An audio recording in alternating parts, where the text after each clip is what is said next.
धुलिया शहर में राष्ट्रवादी कांग्रेस पार्टी के अजीत पवार गुट के नवनिर्वाचित नगर सेवकों का भव्य सम्मान समारोह। ये सम्मान सत्कार कार्यक्रम माजी आमदार डॉक्टर फारूक शाह के कार्यालय में संपन्न हुआ। इस अवसर पर राज्य के कद्दावर नेता एवं मंत्री अनिल दादा के शुभ हस्तों से नवनिर्वाचित नगर सेवकों का सत्कार किया गया। ये सम्मान केवल व्यक्तियों का नहीं बल्कि धुलिया की जनता के विश्वास और जनादेश का सम्मान था। मंत्री अनिल भाईदास ने अपने संबोधन में स्पष्ट शब्दों में कहा कि अजीत पवार के नेतृत्व में राष्ट्रवादी कांग्रेस पार्टी आने वाले समय में धुलिया शहर के सर्वांगीण विकास के लिए पूरी ताकत से कार्य करेगी। उन्होंने नगर सेवकों से जनता की समस्याओं को प्राथमिकता देने और विकास की राजनीति को आगे बढ़ाने का आह्वान किया। माजी आमदार डॉक्टर फारूक शाह ने कहा कि यह मेहनत, कार्यकर्ताओं की निष्ठा और जनता के अपार समर्थन का परिणाम हो। उन्होंने विश्वास व्यक्त किया कि नवनिर्वाचित नगर सेवक धुलिया शहर को विकास की नई दिशा देंगे। कार्यक्रम में पार्टी पदाधिकारी, वरिष्ठ नेता, कार्यकर्ता एवं नागरिक बड़ी संख्या में उपस्थित थे। ये सम्मान समारोह न केवल एक राजनीतिक कार्यक्रम रहा बल्कि आने वाले समय में धुलिया की राजनीति की दिशा तय करने वाला संकेत भी माना जा रहा है। छोटे से सत्कार समारोह में उपस्थित हमारे नेता आदरणीय माजी मंत्री अनिल दादा पाटिल साहब, यहाँ पर मौजूद हमारे सभी नवनिर्वाचित नगर सेवक और मेरे प्यारे साथियों, मैं आप तमाम लोगों का तहे दिल से शुक्रिया अदा करता हूँ कि आप लोगों ने पिछले 2 महीने से मेरे साथ मिलकर रात दिन मेहनत करके आज हमको उस मुकाम पर लाकर खड़ा किया कि जिसको कामयाबी बोलते हैं।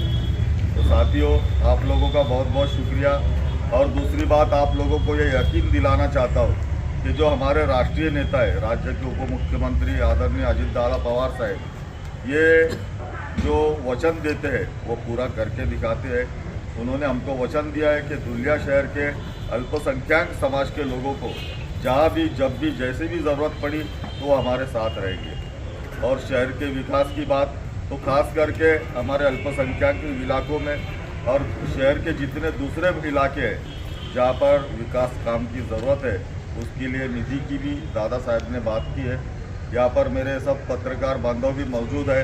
मैं आप लोगों को ये बताना चाहूँगा कि यहाँ पर जो MIM की जो कुछ लोग चुनकर आए, उसको पूरी तरह से बीजेपी ने फंडिंग किया। हर तरह से उनको प्रशासन से लेकर बाकी दूसरे माली तौर पे भी उन्होंने बहुत मदद की। इस वजह से वो लोग कुछ यानी 10 सीट के करीब आए। लेकिन धुलिया की जो साधारण जनता है वो पूरी के पूरी हमारे साथ में है।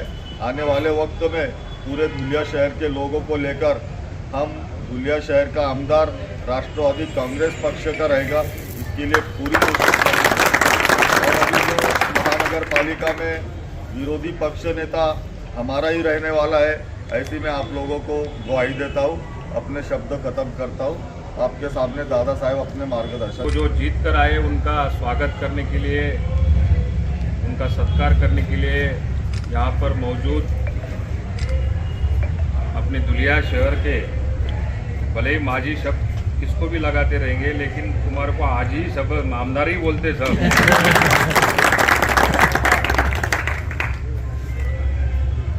जिनके नेतृत्व में पूरे धुलिया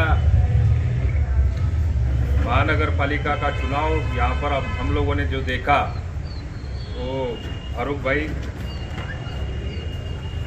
जो जीत कर आए वो सभी 8 ही नगर सेवक और जिन्होंने कड़वा यहाँ पर झुंझ देने की कोशिश की, प्रयास किया जीतने के लिए, खास तौर पर राष्ट्रवादी कांग्रेस पार्टी ने धुलिया के अंदर लगभग 44 जगह पर चुनाव लड़ा था। 3 महीने पहले समझो आप लोग पूछेंगे चुनाव लड़ना कि नहीं लड़ना, कैसे लड़ना, क्या लड़ना, ये परिस्थिति धुलिया के अंदर थी।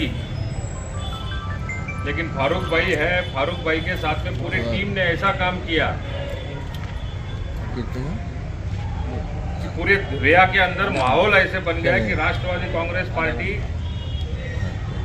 टाइम पड़ेगा तो सत्ता में आ सकती है, ऐसा पूरा प्रयास लोगों ने किया। लेकिन आप लोगों को सबको मालूम है, जीत के आने वाले तो खुशी में, लेकिन बहुत सारे ऐसे अपने उम्मीदवार है कि जिन्होंने अपनी घर की परिस्थिति हो या नहीं हो किसको बाहर बोला नहीं, लेकिन अपने नेता अपने पीछे खड़े हैं, पार्टी अपने पीछे खड़ी है। इस उम्मीद पे उन्होंने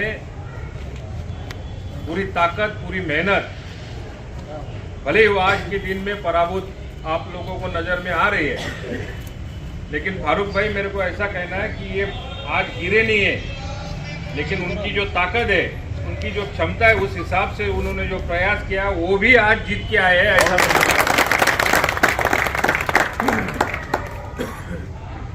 चुनाव आसान नहीं था। चुनाव के दौरान आप सभी लोगों ने देखा, एक तो अपने पास पैसा नहीं था, दूसरी बात प्रशासन अपने को जो तरीके से अपने को निष्पक्षपने यानी कुछ ही पार्शलिटी न करते हुए समझो चुनाव के सामने जाने को ना चुनाव आयोग की तरफ से, प्रशासन की तरफ से कोई सहकार्य अपने को नहीं था।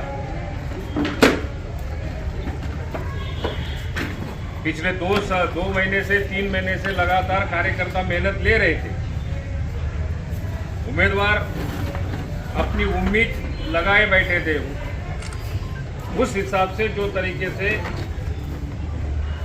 यहाँ पर प्रशासन ने कोऑपरेट करने को ना था, सहकार्य करने को ना था, उस हिसाब से अपने को ना पुलिस प्रशासन का सहकार्य मिला और उसके बाद में ना कॉरपोरेशन और निवडणूक लेने वाले जो अधिकारी थे उनसे सहकार्य मिला। तो भी आज 8 उम्मीदवार अपने चुन के आए। मेरे को उम्मीद ऐसी थी कि कम से कम 17 से 18 उम्मीदवार ऐसे थे कि वो किसी भी हालत में चुन के आ सकते थे, किसी भी हालत में चुन के आ सकते। लेकिन जो तरीके से आखिरी के 2 दिनों के अंदर पैसे का माहौल बदलते गया, भारतीय जनता पार्टी के जो उम्मीदवार चुन के आए ले, आपको ऐसे लगता रहेंगे कि वो ओरिजिनल उनके पार्टी के, लेकिन उन्होंने भी एक काम किया कि अपने खुद के पार्टी के छोड़ के दूसरे पार्टी के इधर उधर से जमा करके उनके साथ सालों से काम करने वाले जो लोग थे उनको बाजू में हटा के उन्होंने अपने तरीके से चुनाव लड़ा। जिसके पास माल रहेगा उसी को उन्होंने उम्मीदवारी दी। लेकिन हमारी पार्टी ऐसी रहेगी, हमारी अपनी पार्टी ऐसी थी कि जिनके पास में माल नहीं, माल के साथ भाव जिसका रहेगा, यानी पैसे का नहीं, पब्लिक के अंदर भाव जिसके पास रहेगा, वो उम्मीदवार भले गरीब हो, उसको हमने उम्मीदवारी हमारे पार्टी की ओर से फारूक भाई के माध्यम से हमने जो प्रयास किया कि आम कार्यकर्ता जो है, जो लोगों में रहता है, लोगों में बैठता है, लोगों में उठता है, ऐसे कार्यकर्ताओं को हम लोगों ने आगे किया ताकि लोकशाही पद्धति में सिर्फ पैसे वाले कोई उम्मीदवारी देने को ना, और उन्हीं को चुनाव लड़ने का हक है, ये कहाँ तो भी अपने को बाजू में रखना था। उस हिसाब से आम पब्लिक में काम करने वाला आदमी जो रहता है उसी को उम्मीदवारी आज राष्ट्रवादी कांग्रेस पार्टी की तरफ से दी गई। के तरफ से जो उम्मीदवारी दी गई, उनको पहले पूछते थे कितना खर्चा करेगा। मेरे को नहीं लगता कि हमारे 44 उम्मीदवार थे, एक को भी पूछा कि तू कितना खर्चा करेगा, तू उम्मीदवारी कर, हम तेरे पीछे। लेकिन भाजपा ने जो उम्मीदवार दिए उसको पहले पूछते थे तू 50 लाख कर रहा क्या, 1 करोड़ कर रहा क्या, 1.5 करोड़ कर रहा क्या, 2 करोड़ कर रहा, ये पहले उनसे पूछते थे और उसके बाद में उनको उम्मीदवारी देने का काम मेरे हिसाब से दुलिया के महानगर पालिका के अंदर चुनाव के अंदर हम लोगों को देखने को मिला। हमारे पार्टी ने ये भी नहीं किया कि तुम उम्मीदवार है क्या, चलो हमारे पास तुम्हारे पैसे जमा करके रखो। 5 रुपए एक उम्मीदवार से भी पूरे 44 उम्मीदवार ने 5 सड़कों का भी कितना खर्चा करेगा। एकमेव पार्टी ऐसी अपनी यहाँ पर दुलिया के अंदर थी कि एकमेव पार्टी ऐसी थी अपनी कि इन्होंने 1 भी रुपया किसी उम्मीदवार से मांगा नहीं और कितना खर्चा किया वो भी पूछा गया नहीं। एक विश्वास था उसके ऊपर, आम पब्लिक का विश्वास उसके ऊपर रह सकता है, इस हिसाब से उम्मीदवार दिए गए और उनके पीछे पूरी पार्टी फारूक भाई के साथ में, पूरी पार्टी वो उम्मीदवारों के साथ में और उनके पीछे यहाँ पर दुलिया के अंदर हम लोग बाकी के लोग खड़े रहे।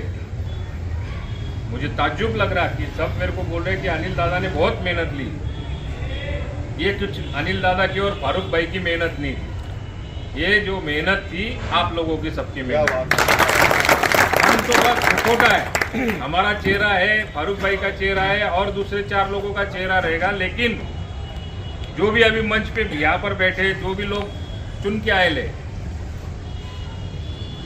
उनके चेहरे से, ये चुन के आने से कार्यकर्ता जो मेहनत लेता वो सही पार्टी का चेहरा रहता, उसकी मेहनत रहती है।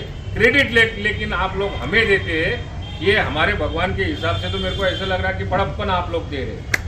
ये बड़प्पन देने की जरूरत है, कार्यकर्ता की मेहनत है। कार्यकर्ता ने जो किया वही आज अपने आप लोगों को यहाँ पर फल जो दिख रहा है, वो फल कार्यकर्ताओं की मेहनत है। उनकी वजह से आज हम लोगों को आज कम से कम 8 नगर सेवक यहाँ पर चुनाव में जीत के आते हुए दिख रहे हैं। उम्मीद रखिए कि भाई आगे के दिनों में समझो महापालिका में उनकी सत्ता रहेगी, किसकी भी सत्ता रहने दो, आगे 2-4 दिनों में जो भी टेक्निकल बात रहती है उसके बारे में हम पार्टी के साथ में, वरिष्ठों के साथ में चर्चा करके क्या क्या टेक्निकल चीजें करनी की वो भी की जाएंगी। और मैं दावे के साथ कहता हूँ फारूक भाई, उनके पैसे कब आएंगे मेरे को मालूम नहीं, लेकिन मार्च महीने के अंदर तुम्हारी यादी तैयार करके दे दो, 20-30 करोड़ तो ऐसे ही आपको मिल जाएंगे। यादी आएंगी 1 साल के बाद में, लेकिन अपनी यादी उनसे पहले आ जाएगी, ये गारंटी के साथ, दावे के साथ यहाँ पर मैं कहता हूँ। ये एमआईएम वाले तो लटक गए, एमआईएम वालों को मत यहाँ पर दुनिया में जितनी भी जेल रहेगा, भले वो कोई भी समाज का हो, कोई भी रहने दो, एमआईएम को मत या डायरेक्ट भाजपा को ही मत हो।